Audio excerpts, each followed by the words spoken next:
아까 형제님 가정과 청년들이 박대진과 청년들 새로운 그룹이 동국교회 결성이 될 것 같습니다. 솔로로는 정정열 형제님 계시고 이효호 형제님 또 솔로로 데뷔하신 형제님들도 계시죠. 많은 형제님들과 그룹이 데뷔를 하셔서 주님 앞에 아름답게 찬양드리는 시간들이 넘쳐나면 좋겠습니다. 아까 드렸던 찬양의 제목이 혹시 무엇인지 아십니까? 아시는 분은 아실 건데 행복이라는 찬양입니다. 행복. 짐작은 하셨을 겁니다. 형제님들 카톡방에 올라와서 한참 많이 들었던 찬양인데요. 제가 다음 제 찬양 배우는 시간에 제가 이거를 배우려고 악보를 막 찾아봤는데 악보는 있는데 이게 PPT가 없어요. 그래서 악보를 이게 잘라가지고 이렇게 만들고 있습니다. 다음 주 되면 이제 제 차례이기 때문에 이 찬양에 대해서 함께 배우게 될 것입니다. 가사를 제가 한번 잠깐 읽어드리겠습니다. 화려하지 않아도 정결하게 사는 삶, 가진 것이 적어도 감사하며 사는 삶, 내게 주신 작은 힘 나눠주며 사는 삶, 이것이 나의 삶의 행복이라오.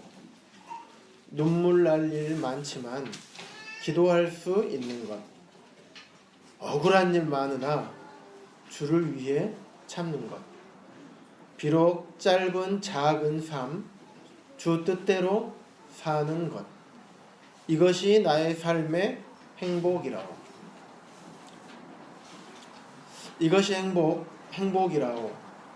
세상은 알 수 없는 하나님 선물, 이것이 행복이라오. 하나님의 자녀로 살아가는 것, 이것이 행복이라오. 여러분 행복하십니까? 네.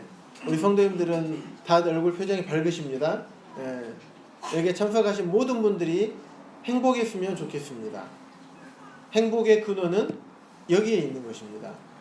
아까 사회자 형제님께서도 잘 말씀해 주셨는데 우리가 행복해지기 위해서 지금 여기서 하나님 말씀을 전하고 있습니다.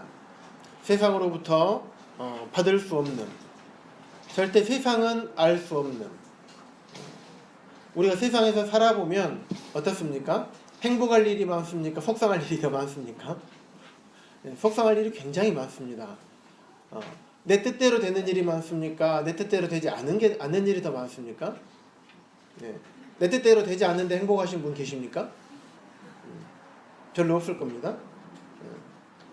세상에서는 내 뜻대로 되지 않는 일이 내 뜻대로 되는 일보다 엄청나게 많은 것입니다.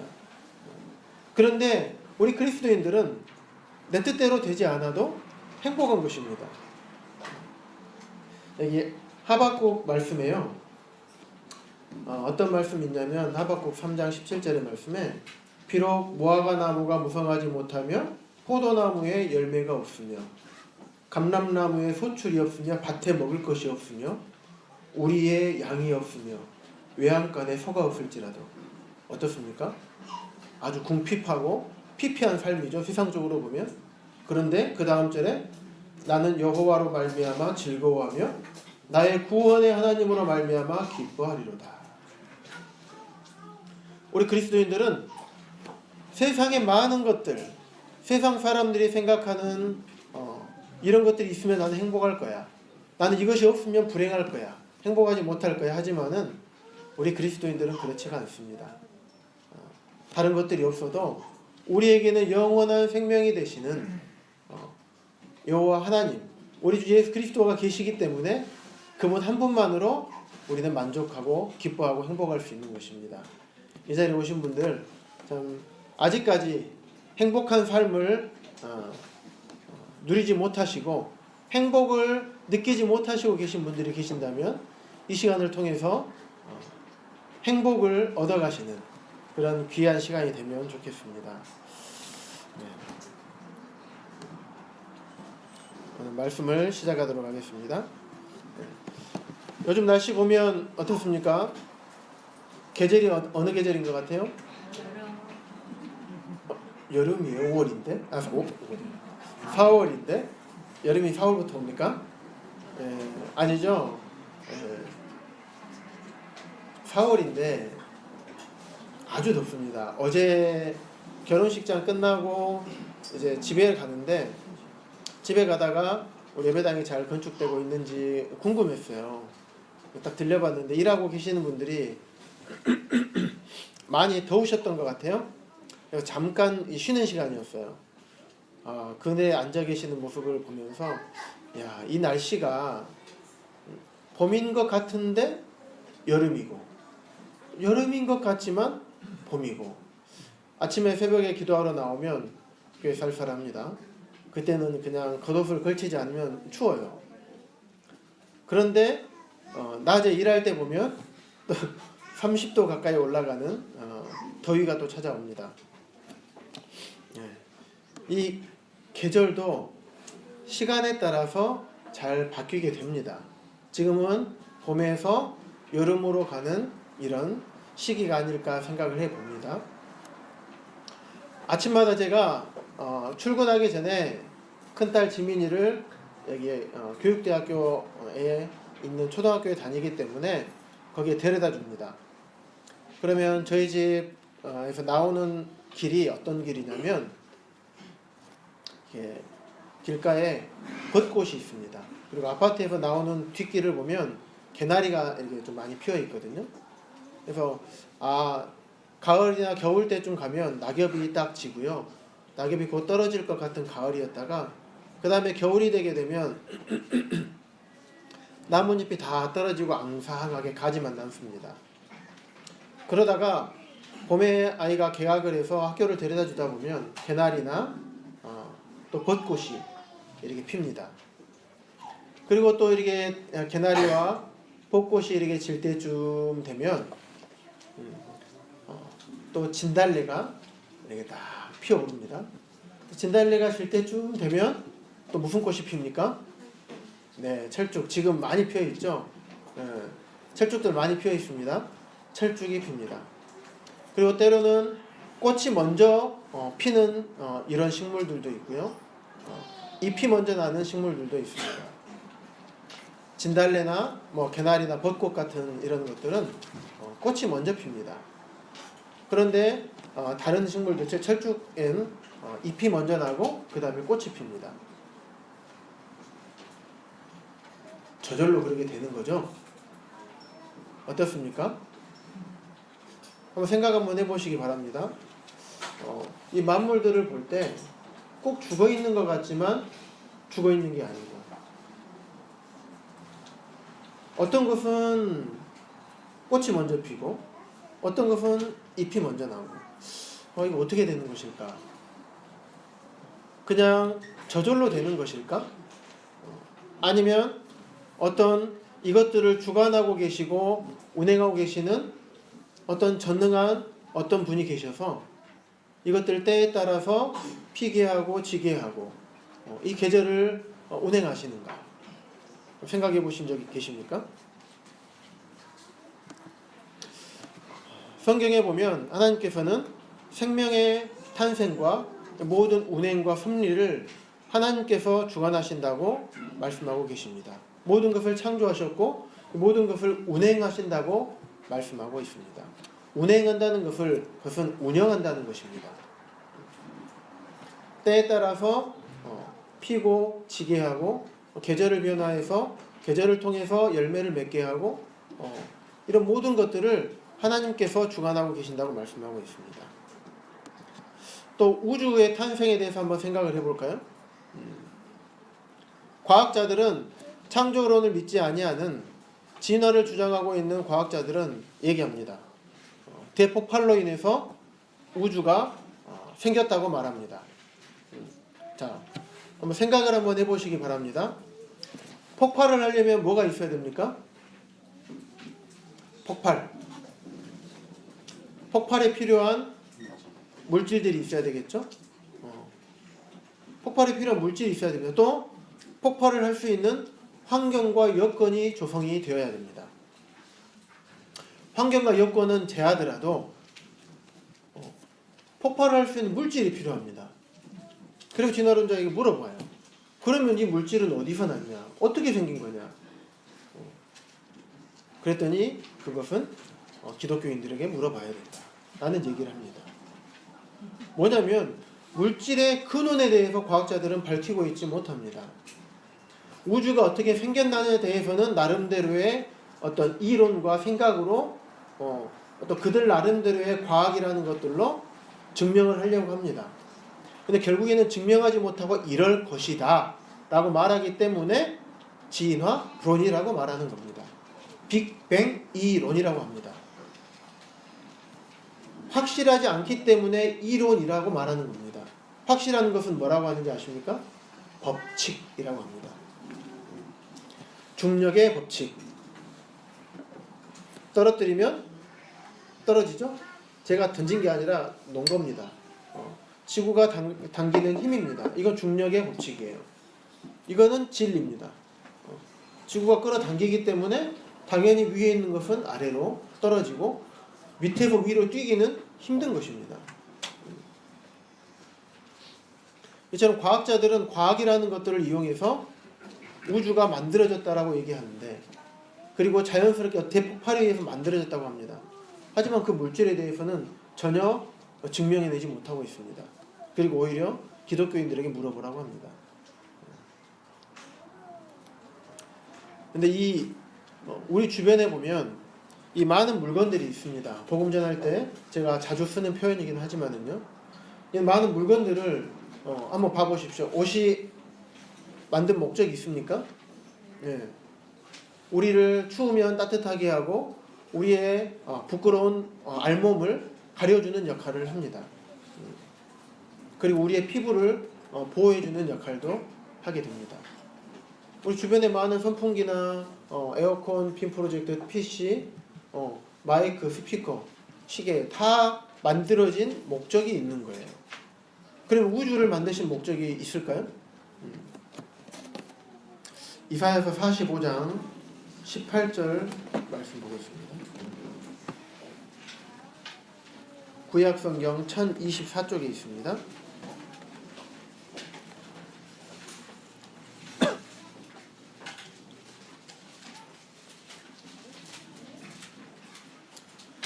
대저 여호와께서 이같이 말씀하시되 하늘을 창조하신 이 그는 하나님이시니 그가 땅을 지으시고 그것을 만드셨으며 그것을 견고하게 하시되 혼돈하게 창조하지 아니하시고 사람이 거주하게 그것을 지으셨으니 나는 여호와라 나 외에 다른 이가 없느니라.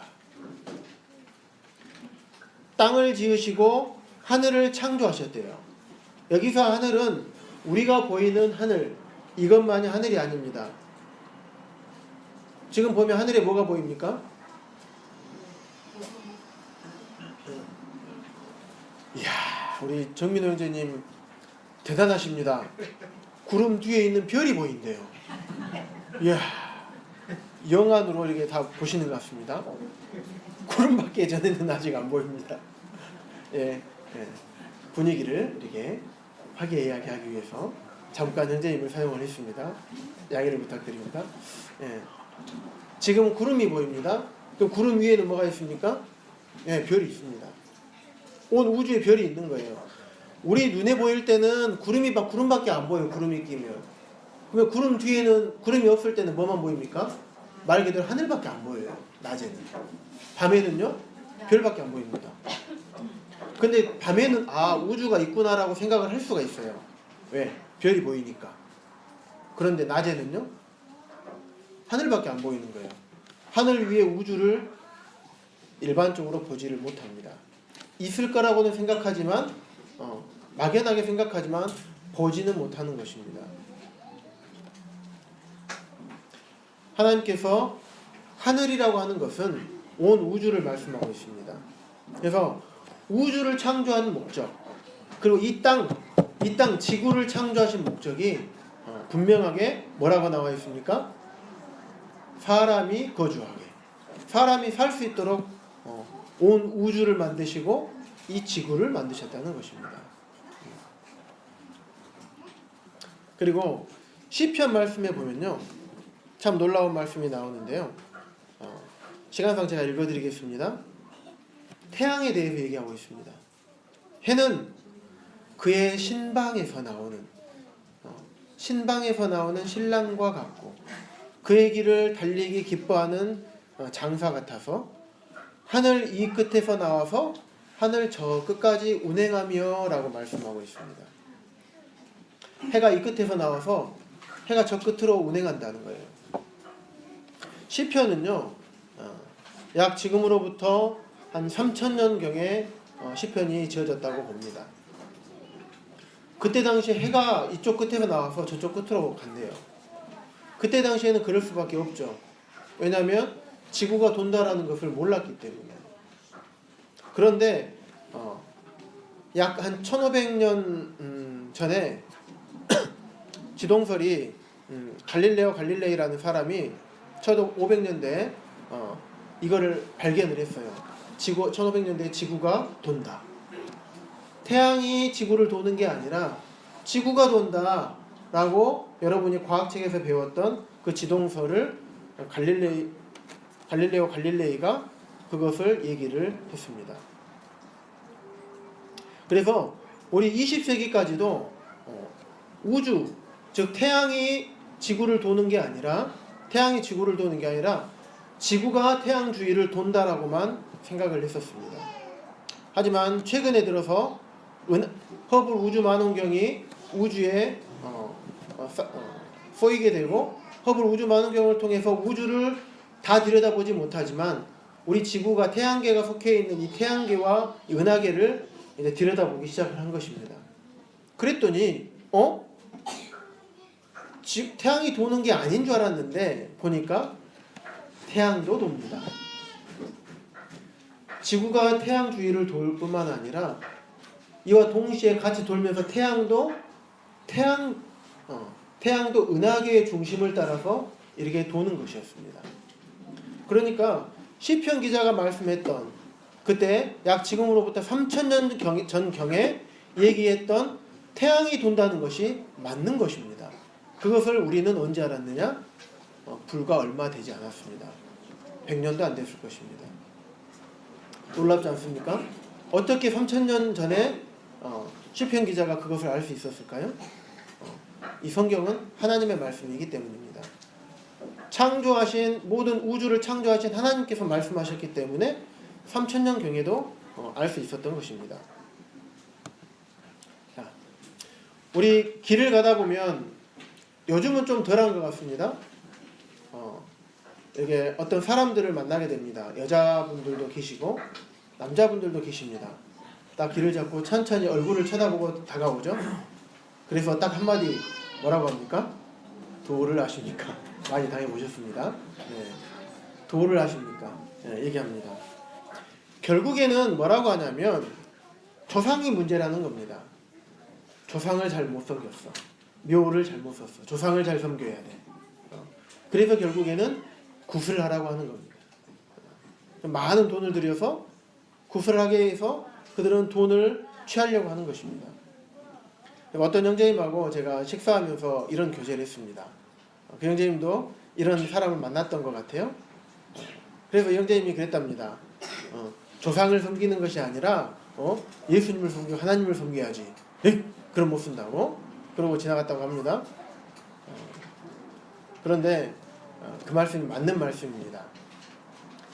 하지만 이걸 조금 한번 생각을 해보면 우리가 조상신을 잘 섬겨야 됩니다. 조상을 아주 잘 섬겨야 됩니다.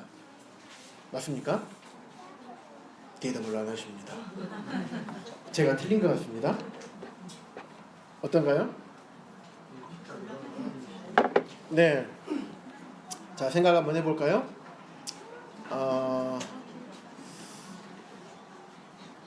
어느 분한테 여쭤보면 좋을까? 네. 자, 생각 한번 해보시기 바랍니다. 지금 있는 여러분들의 여러분을 낳아주신 아버지가 계시죠. 때로는 안 계신 분도 계시지만은 아버지 계십니다. 또 그 아버지를 낳아주신 분이 계시나요? 네. 또 그 아버지를 낳아주신 분이 또 계시나요? 또 그 위에 아버지를 낳아주신 분이 계실까요? 계시겠죠? 또 그 위에 낳아주신 계신 분이 계실까요? 자, 또 그 위에는요? 그 위에는요? 그 위에는? 자, 계속 올라가면 누가 있을까요? 네. 하나님께서 최초의 사람인 아담을 창조하셨어요. 아담의 갈빗대를 취해서 하와를 창조하시고, 그래서 최초의 두 인류를 통해서 지금의 인류들을 하나님께서 만드신 것입니다. 그럼 우리 아담을 섬겨야 될까요? 그 아담을 만드신 아담의 아버지가 누구십니까? 하나님이십니다.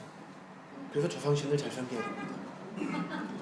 바로 윗대 조상신이 아니라 우리의 근본 되시는 조상님, 우리의 근본 되시는 조상님이신 하나님을 우리가 잘 섬겨야 되는 것입니다. 조상이란 말이 좀 거북하십니까? 우리의 최초의 우리를 만드신 분, 그분이 우리의 참된 조상이시고 우리의 참된 아버지 되시는 것입니다. 조상을 잘 섬기시기 바랍니다. 네. 근데 그 조상이요, 하나님이시고 온 우주 만물을 창조하시고 또 사람이 거할 수 있도록 우주를 만드시고 지구를 만드셨습니다. 그러면 사람을 만드신 목적이 있을까요?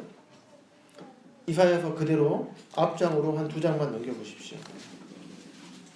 43장 7절에 보면요, 내 이름으로 불려지는 모든 자 곧 내가 내 영광을 위하여 창조한 자를 오게 하라. 내가 그를 지었고 그를 내가 만들었느니라. 내가 사람을 만들었는데 사람을 만든 목적이 뭐냐면 하나님의 영광을 위해서 우리를 창조했다라고 합니다. 하나님이 기뻐하시는 삶, 하나님과 교제하며 하나님의 말씀에 순종하는 삶을 통해서 하나님께 영광을 돌려드리는 삶을 살게 하기 위해서 우리를 만드셨다라고 말씀하고 계십니다.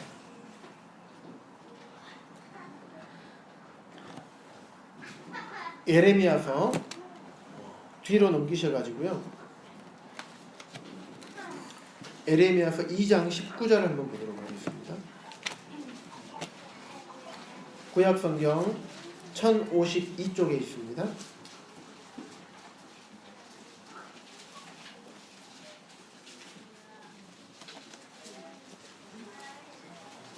제가 읽어드리겠습니다.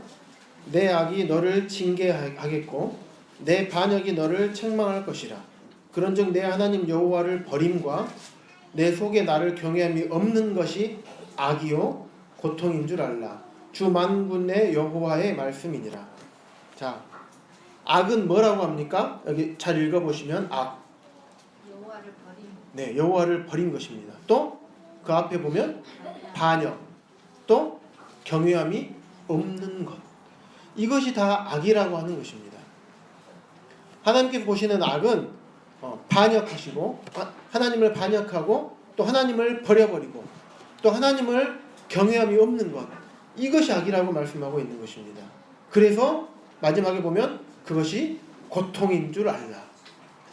하나님을 버림으로 인해서 받는 영원한 지옥의 형벌을 하나님께서 말씀하고 계시는 것입니다. 그게 고통입니다. 하나님의 영광을 위해 우리를 창조했지만 우리 인간은 하나님을 버렸습니다. 그리고 하나님을 경외하지 아니하였고 하나님을 반역해서 오히려 하나님의 영광을 위하여 사는 것이 아니라 정반대로 돌아서서 하나님이 싫어하시는 죄를 짓고 사는 삶을 사는 것이었습니다. 이것이 하나님이 악이라고 하시고 이 악에는 반드시 고통이 따른다라고 말씀을 하고 있습니다. 그래서 이사야서 1장에 보면요, 내가 자식을 양육하였으나 그들이 나를 거역하였다. 자, 우리 부모 되신 분들 계실 겁니다. 내 자식을 내가 낳았어요. 내 자녀를 10달 동안 임신을 해서 먹지 못하고 때로는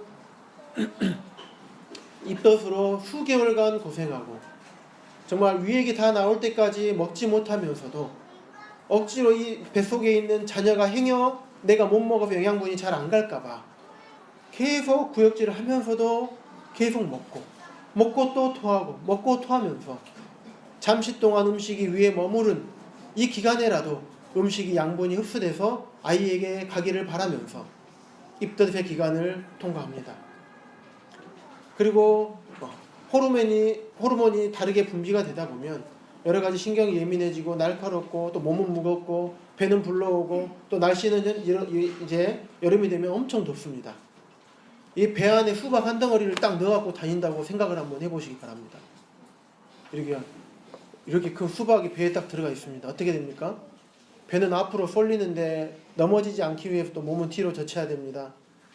이 무거운 거를 하루 종일 담고 다니면 얼마나 힘들고 덥습니까? 또 배가 나오니까 허리는 또 아픕니다. 무릎도 아프고 엉덩이도 아프고 발목도 아픕니다. 어깨도 아파요. 이런 과정을 거치면서 아이를 10달 동안 잉태합니다. 그리고 이 아이를 또 낳습니다. 낳을 때 얼마나 큰 출산의 고통이 있습니까? 아이를 낳으면 끝입니까? 밥 주라고 하면 밥 주고 젖 줘야 되고 기저귀 갈아주고 아플까 걱정하고 아프면 병원에 데려가고 또 이 아이가 계속 자라면서 여러 가지 많은 필요들과 불편한 게 없는지 세심하게 살피면서 아이를 우리가 키웁니다. 그리고 이제 키워놨더니 언제 나를 키워줬어요? 나는 아버지 몰라요. 나는 내가 컸지. 나 키워준 거 몰라요. 잘 기억이 안 납니다. 어렸을 때 언제 그랬습니까? 하면서 부모님 말씀에 순종하지 않고 부모님을 거역합니다. 마음이 어떠십니까? 땅을 치고 후회하고 마음 안에서 눈물이 흘리면서 얼마나 가슴 아파하시겠습니까? 이런 부모의 마음을 하나님께서도 동일하게 갖고 계셨던 것 같습니다. 우리 사람을 창조하셨고 우리를 자녀로 삼으시고 영원히 교제하면서 하나님과 기뻐하는 이런 삶을 살기를 행복한 삶을 살기를 원하셨어요. 한데 이 인간이 언제 하나님이 나를 만드셨어요? 나는 몰라요. 나를 위해서 우주를 창조하시고 이 지구를 만드셨다고요? 과학에 비춰보니까 아닌데요? 과학자들은 아니라고 하는데요? 저 하나님 모르겠습니다. 많은 사람들이 하나님 믿으라고 얘기하고 하나님 정말 계신다고 말씀하지만 나는 모르겠습니다. 안 믿겨지는데요? 그냥 있는 것 같고요. 비가 내리니까 이게 사는 거지. 식물들이 사는 거지. 내 부모님이 나를 키워줬지. 하나님 나를 만드셨다고요? 저는 모르겠습니다. 하나님이 내 주인이라고요? 에이, 말도 안 됩니다. 내 삶의 주인은 내 생명의 주인은 납니다. 나. 하나님을 믿을 바에 차라리 돈을 믿습니다. 이러면서 하나님을 모욕하고 하나님을 거역합니다. 그러면 하나님께서 이사야서 1장 2절에서 4절 보면 내가 자식을 양육하였으나 그들이 나를 거역하였도다. 하나님께서 통곡하시는 것입니다. 그러면서 이 나간 자식이 돌아오기를 원하시는 것입니다.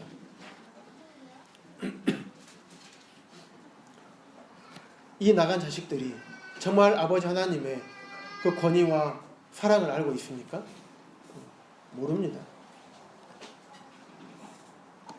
직장에 보면요, 저희 직장에 제 직급이 있습니다. 그래서 한 20명 정도 되는 사람을 제가 관리를 하고 있습니다. 이 관리할 수 있는 권한을 누가 주신 거죠? 직장의 대장이 저에게 이런 권한을 주어서 직원들을 관리하게 맡기신 겁니다. 그런데 제 밑에 이런 직원이 있었습니다. 제가 광주에 딱 와서 이 병원에 딱 들어갔는데 이 직원이 길을 못 피고 사는 거예요. 나이는 다른 직원보다 많은데 학교를 늦게 들어가서 다른 학교를 졸업하고 늦게 졸업을 해서 이제 나이는 많지만은 사회 경험이 없는 겁니다. 그러니까는 길을 못 피고 살아요. 그래서 제가 와 보니까 이 친구의 참 좋은 능력이 있어요. 그래서 제가 그 친구를 좀 키워주면서 좀 자기의 능력을 잘 발휘할 수 있도록 저의 권한의 일부를 이에게 맡겼습니다. 그래서 다른 치료사들을 잘 마음을 잘 모아서 저하고 나이 차이가 굉장히 다른 어린 치료사들이 많기 때문에 심지어는 20살 나이 차이 나는 치료사들이 있습니다. 이제 막 졸업하고 온 치료사들은 갭이 너무 많아요. 그래서 그들의 생활이나 그들과 나와 함께하기가 참 쉽지가 않습니다. 그들의 삶을 이해하기가. 그래서 이 가운데 이 직원을 둬서 이 부분을 잘 행할 수 있도록 제 권한의 일부를 허락을 했습니다. 그런데 이 친구가 이 권한을 자기 임의로 사용을 하게 된 것입니다. 그래서 자기의 목적과 유익을 위해서 사용을 해서 오히려 이제는 저에게 자기 뒤에를 보니까 자기를 잘 따르던 직원들이 많이 있단 말이에요. 그러니까 이제 제 턱 밑에서 실장님 하면서 제 턱을 툭툭 찌릅니다. 실장님 그렇게 하시면 안 되잖아요. 제가 부당한 건 한 건 아닌데 병원의 경영 방침에 따라서 일을 진행하는데 자기들이 생각하기에는 자기들은 이렇게 했으면 좋겠는데 병원의 방침이 그렇게 안 되니까 제가 그렇게 하면 안 된다는 거예요. 그러면서 제 턱 밑에서 자꾸 이렇게 저를 쿡쿡 찌릅니다. 그래서 제가 그 말을 들어주지 않자 나중에는 이제 실장님 그러면 저희 다 그만둬 버립니다 하면서 저를 압박하기 시작합니다. 어떻게 해야 될까요? 말을 들어줘야 될까요? 저는 제 위에 있는 권세가 있습니다. 저희 병원장님이 계세요. 그래서 저는 병원장님의 말씀을 따라야 됩니다. 부당하지 않는 한, 법에 어긋나지 않는 한. 거기에 비춰봤을 때 이 직원은 굉장히 잘못하고 있는 것입니다. 그래서 저는 그것을 허용하지 아니하고 위에다가 보고를 드리고 그래서 이 직원들이 잘 해고한 건 아니지만 그런 부분들로 인해서 다 이렇게 정리가 되었습니다. 권위에 도전하는 것은 이런 직장에서도 용납이 되지 않는 것입니다. 일을 좀 잘못할 수는 있어요. 실수할 수 있습니다. 하지만 그런 것은 받아들여 줄 수 있습니다. 하지만은 권위에 도전하는 것은 이런 작은 직장에서도 용서하지 못하고 용납이 되지 않는 것입니다. 하나님을 거절하는 것, 이게 하나님을 용납하실 수가 없는 거예요. 하나님을 거절한 것이 악이고요. 하나님을 반역한 것이 그게 악인 것입니다. 그것이 죄인 것입니다. 자, 우리 로마서 신약성경 로마서 3장 9절 말씀 보시겠습니다. 신약성경 243쪽에 있습니다.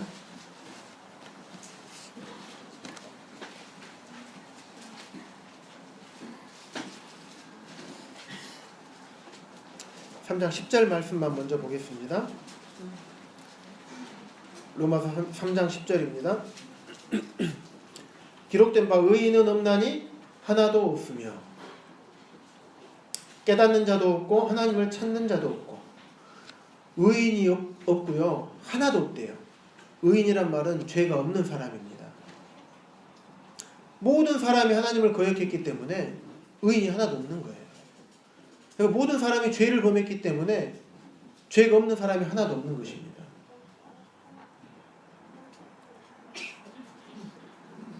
그리고 그 다음 보면 다 치우쳐 함께 무익하게 되고 선을 행하는 자도 없고 하나도 없습니다. 그들의 목구멍은 열린 무덤입니다. 무덤이 열리면 깨끗한 것들이 나올까요? 더러운 것들만 나올까요? 시체가 썩는 더러운 냄새만 나게 됩니다. 그리고 그 혀로는 우리 혀로는 죄인들의 혀로는 속임을 일삼으며 그 입술에는 다른 사람들의 마음을 아프게 하고 심지어는 사람을 죽이기까지도 하는 독사의 독이 있습니다. 그 입에는 저주와 악독이 가득합니다. 그리고 우리의 발은 사람의 발은 피 흘리는데 엄청 빠릅니다. 그리고 파멸과 고생이 그 길에 있어서 평강의 길을 알지 못합니다. 이 평강, 행복의 길을 알지 못하는 것입니다. 그게 원인이 뭔지 아십니까? 18절에 있는 것처럼 자, 다 한 목소리로 18절 읽어보도록 하겠습니다. 시작. 그들의 눈앞에 하나님을 두려워함이 없느니라 함과 같으니라. 하나님을 두려워하지 않기 때문에 이러한 죄를 저지르는 것입니다. 생각해 보시기 바랍니다. 하나님께서 여러분 옆에 이만한 몽둥이를 들고 딱 서 있어요. 너 죄를 짓기만 해봐. 죄 한 대 지을 때마다 몽둥이로 확 후려칩니다. 죄를 짓겠습니까? 하나님 눈에 시뻘건 눈을 딱 뜨시고 내 옆에 항상 따라다니세요. 죄 하나 지으면 몽둥이 후려팹니다. 죄 지을 수 있겠습니까? 네, 지을 수 없습니다. 하나님의 눈에 보이지 않기 때문에 죄를 짓는 것입니다. 하나님이 어디에 있어? 안 보여요. 네. 안 보이기 때문에 죄를 짓는 것입니다. 하나님이요? 보여줘야 믿지. 어디에 있냐고, 어디에 계시냐고. 당신들이 말하는 하나님 어디에 계십니까? 나에게 보여주시오. 안 보이니까 하나님을 두려워하지 않습니다. 그렇기 때문에 자기의 마음대로 세상을 살게 되는 것입니다.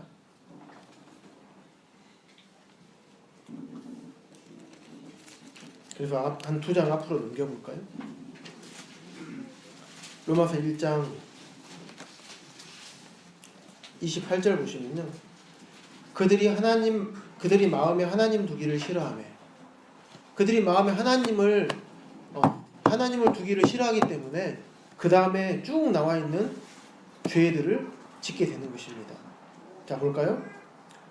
하나님께서 그들을 그 하나님 두기를 싫어하는 그 마음을 그대로 내버려 두사 합당하지 못한 일을 하게 하셨으니 그 합당하지 못한 일이 무엇이냐면 곧 모든 불의, 추악, 탐욕, 악의, 시기, 살인, 분쟁, 사기, 악독, 수근수근, 비방하는 것, 하나님께서 미워하시는 것, 모욕하는 것, 교만하는 것, 자랑하는 것, 이런 죄들을 사람이 저지르게 되는 것이에요. 우리 마음 가운데 왜 죄가 있습니까? 예, 하나님 마음을 두기 싫어하기 때문에 죄가 있는 것입니다. 하나님을 두려워하지 않기 때문에 우리 죄를 저지르는 거예요.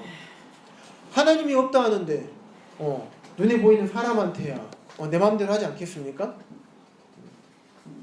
하나님도 세상을 심판하실 하나님도 두려워하지 아니하는데 하찮은 사람이 두렵겠습니까? 물론 조폭 같은 분들은 두렵겠죠. 그분들한테 함부로 못하겠죠. 왜? 당장 날라오니까. 당장 응징이 있거든요. 몽둥이가 날라옵니다. 그러니까 형제님들 이런 혹시 경험 있으십니까? 운전하고 가다가 막 앞에서 갑자기 막 끼어들고 그래서 창문 열고 야 했는데 쫙 머리가 짧고 양복 입고 덩치가 이만해가지고 왜? 하면 아니요 안녕히 가십시오 한 경험 있습니까? 빵빵해서 너 내려! 하고 딱 내렸는데 차에서 건장한 청년들이 4명 양복 입고 딱 나오면 그런 적 있습니까? 네. 우리 형제님들은 다 양반이셔가지고 그런 경험이 없을 것입니다. 즉각 응징이 있기 때문에 그렇게 말을 못하는 거예요. 죄를 못 짓습니다. 그분들이 불편해하는 것을 못하는 거예요. 뭐냐면 우리 마음 가운데 하나님이 없다 하고 하나님 마음에 두기 싫어하고 하나님을 반역하고 거역하기 때문에 그게 우리 죄의 근원이에요. 그걸로 인해서 우리가 많은 세상에서 죄를 짓게 되는 것입니다. 많은 죄들을 지어요. 그래서 로마서 1장 지금 보시는데 위로 쭉 올라가 보셔가지고요. 20절 한번 19절하고 20절 한번 보겠습니다.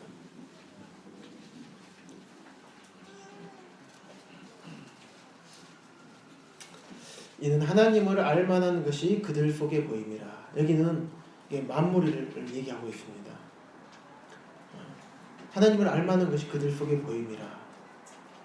하나님께서 창조물들을 통해서 창조물 안에 하나님을 알만한 것들을 놔두셨다라고 말씀을 하고 있어요.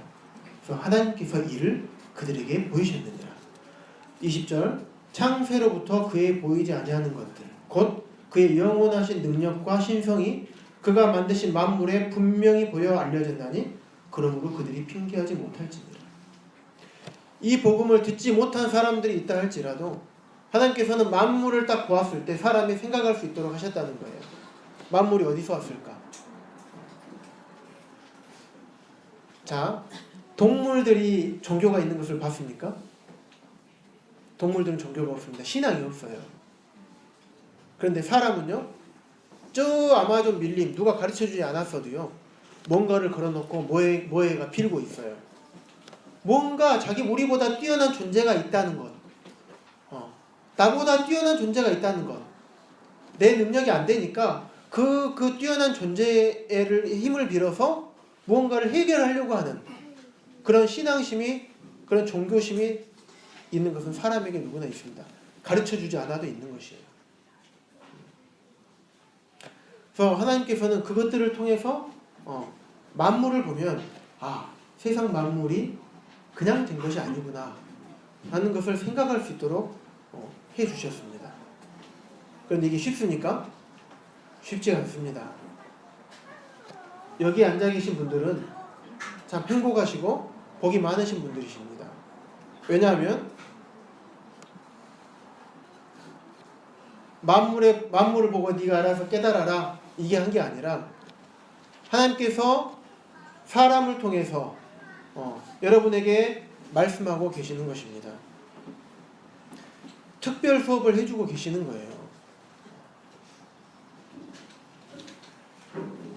하나님을 거절하고 거역하는 것이 죄야. 그 길로 그렇게 가면 죄의 싹은 사망이기 때문에 영원한 지옥에 갈 수밖에 없어. 하나님을 마음에 두기 싫어하지 말고 하나님을 네 마음에 모시기를 생각을 해야 돼. 생각을 바꿔야 돼. 하나님을 거역하지 말고, 하나님을 배반하지 말고, 하나님을 반역하지 말고 하나님 앞으로 돌아와 라고 말씀하고 계시는 것입니다. 뒤로 넘기셔서요, 고린도전서 1장입니다.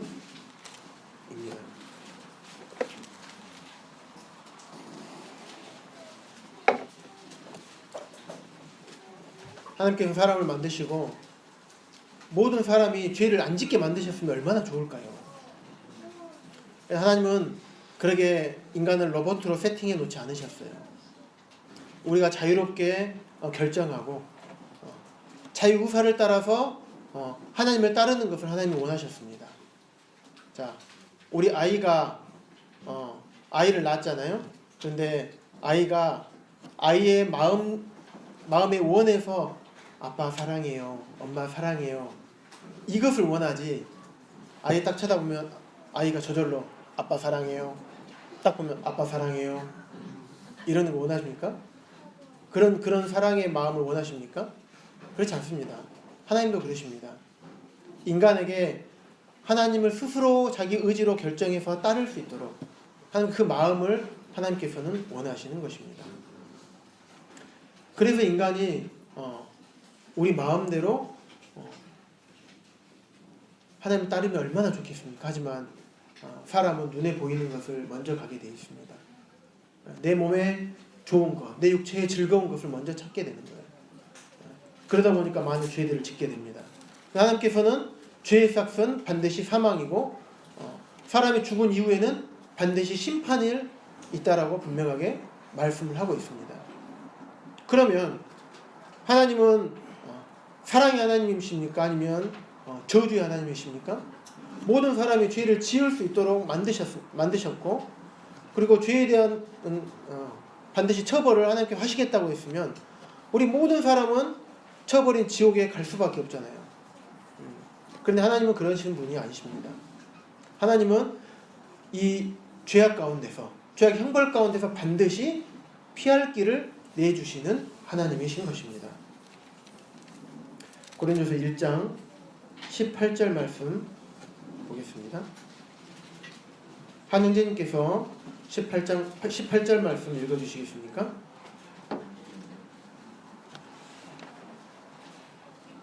십자가의 도가 멸망하는 자들에게는 미련한 것이요 구원을 받는 우리에게는 하나님의 능력이라. 네, 감사합니다. 십자가의 도를 우리에게 주셨습니다. 도라는 것은 전에 아까 말씀드렸듯이 도를 아십니까? 이거는 길을 아십니까? 예요.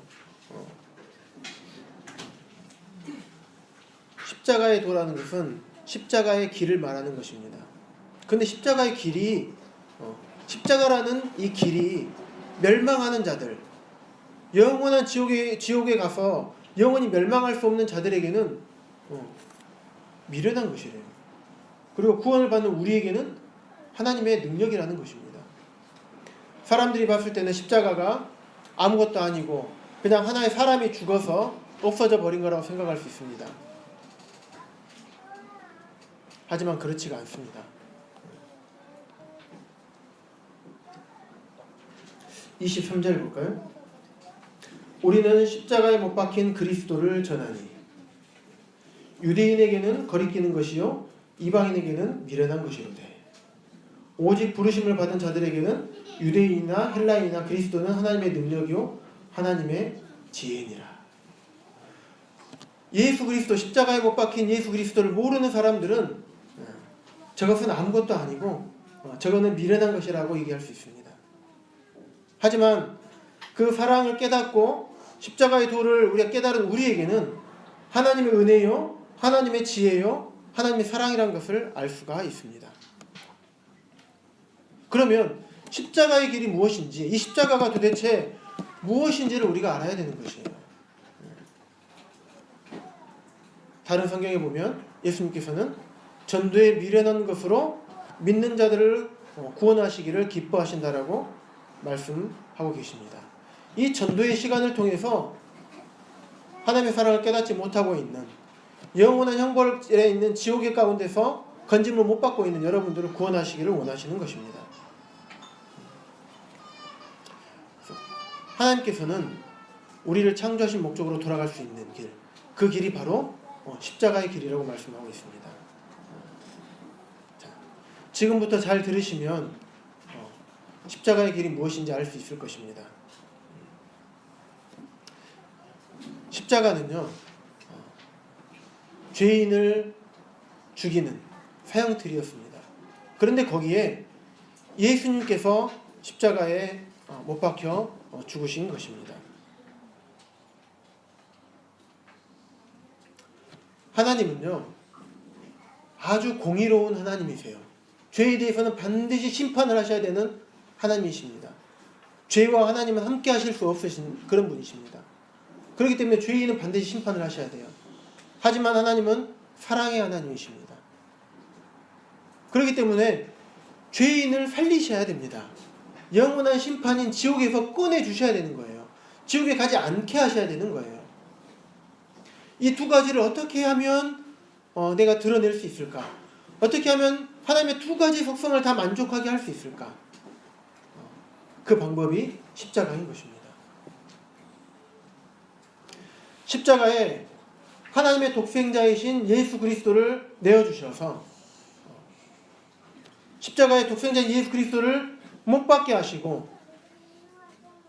그분의 살이 찢기고 그분이 흘리신 보혈로 말미암아 우리의 모든 죄를 다 씻겨주신 것입니다. 그분의 죽으심이 온 인류의 죽으심을 대신하신 것입니다. 구약시대는 한 사람, 죄를 지은 사람이 흠없는 어린 양이나 염소와 송아지를 데리고 와서 자기가 직접 그 양을 죽입니다. 그 양이 피를 흘림으로 자기의 죄의 한 가지가 용서가 되는 것입니다.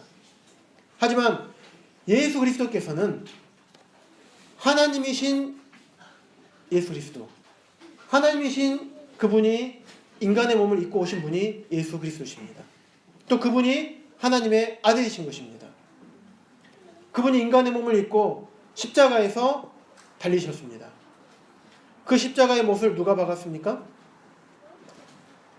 그 당시 병정들이 박았죠. 그런데 그 뒤에서 그것을 옹호하고 그것을 주관한 사람들이 누굽니까? 많은 사람들이 예수님을 믿지 않았던 죄인들이었습니다. 이처럼 죄인이 직접 동물을 죽였을 때 그 죽음과 그 피로 인해서 죄사함을 받았던 것처럼 우리 모든 인류가, 모든 사람들이 예수 그리스도를 십자가에 달고 그 손과 발에 못을 박았습니다. 그리고 그 십자가 가시관을 머리에 꽉 눌려서 그의 살을 찢겼고 머리에서 피가 나게 하였습니다. 옆구리에 창을 찔러서 물과 피를 다 쏟으시게 했던 것입니다. 그때 당시 그 병정들이 한 것이 아닙니다. 병정들만 한 것이 아니라 우리가, 여기 앉아 계신 여러분들이 예수님을 창으로 찌르고 십자가에 못 박으신 것입니다. 그랬을 때 예수님께서 십자가에서 물과 피를 다 쏟으시고 맨 마지막에 뭐라고 하셨냐면 다 이루었다라고 말씀을 하고 계십니다. 너의 죄를 내가 다 갚아버렸다. 내가 이제 죄값을 다 치러버렸다. 이제 너희들이 죄값을 갚을 것은 하나도 없다. 라고 말씀하시면서 십자가에서 죽으심을 당했던 것입니다. 십자가라는 것은 하나님의 사랑하심이십니다. 여러분을 사랑하신 그 사랑이 십자가에 그대로 드러나 있는 것입니다. 또 하나님의 공의로우심이 십자가에 그대로 드러나 있는 것입니다. 죄인은 반드시 심판하셔야 됩니다. 처벌을 해야 되는 것입니다. 그래서 우리 하나님의 자녀들인 하나님께서 직접 창조하신 우리 모든 인류들을 너무나 사랑하시기 때문에 자기의 독생자를 십자가에 죽게 하신 것입니다. 독생자이신 예수 그리스도를 죽이심으로 하나님의 공의로우심을 드러내신 것입니다. 창조주 되시는 주님을 십자가에서 죽이셨습니다.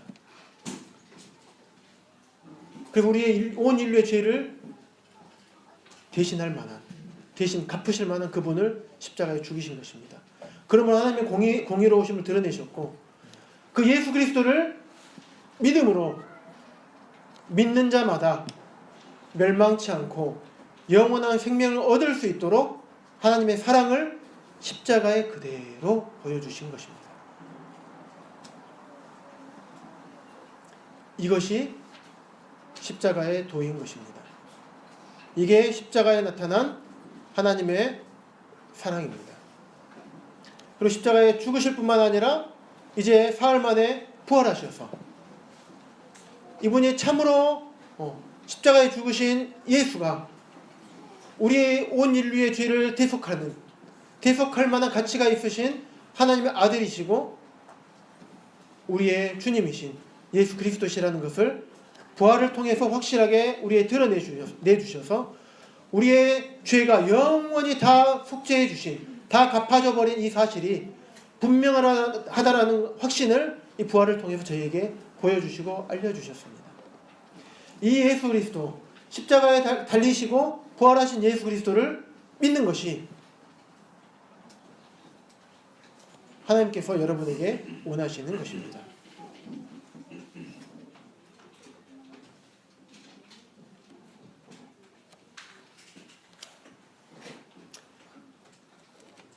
그리고 마태복음 11장 28절에 보시면 수고하고 무거운 짐진 자들아 다 내게로 오라 내가 너희를 쉬게 하리라 라고 말씀하고 있습니다. 죄의 짐을 내 스스로 벗을 수가 없습니다. 평생 이 죄의 짐을 지고 갈 수밖에 없습니다.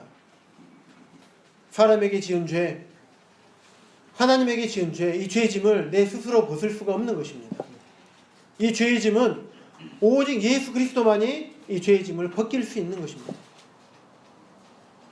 이 시간 여러분들 마음 가운데 십자가에 죽으시고 부활하신 예수 그리스도가 찾아오셔서 여러분 마음 가운데 있는 이 무거운 죄의 짐을 다 벗겨주시기를 간절히 원하는 마음이 있습니다.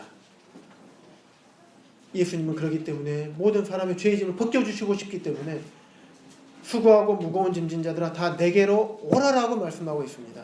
너무나도 간절하게 내게로 오라라고 말씀하고 계십니다. 내가 자식을 양육하였거늘 그들이 나를 버렸다라고 하시면서 우리를 버려버려도 아무 상관이 없고 우리는 할 말이 없지만은 그럼에도 불구하고 하나님께서는 우리에게 나에게 다시 돌아오라 라고 말씀하고 계십니다. 죄된 길에서 죄악된 길에서 나를 버렸던 길에서 돌아오라라고 말씀하고 있는 것입니다. 자기 자신을 솔직하게 들여다보시기 바랍니다. 정말 내가 하나님을 쫓던 자였는가 아니면 하나님을 반역하고 거역했던 자였는가 잘 생각해 보시기 바랍니다. 그래서 내가 정말 죄인이라면 이 십자가에 못 박혀 죽으시고 부활하신 이 예수 그리스도를 마음 가운데 나를 죄에서 또 죄의 형벌에서 구원하여 주신 구주시오 나의 삶을 앞으로 영원히 이끌어 가실 주님이심을 마음 가운데 받아들이시고 믿으시기 바랍니다. 예수 그리스도 외에는 구원이 없습니다. 구원은 죄의 형벌 가운데서 구원이요 죄의 권세 가운데서 구원입니다. 예수 그리스도 아니면 절대로 구원받을 수 없습니다. 예수 그리스도를 믿으시고 구원받으셔서 여기에 계신 많은 성도님들이 행복한 삶을 늘 삶 가운데 사시는 것처럼 놀라운 영원한 행복을 가져가시기 바랍니다. 이상으로 모든 말씀 마치겠습니다.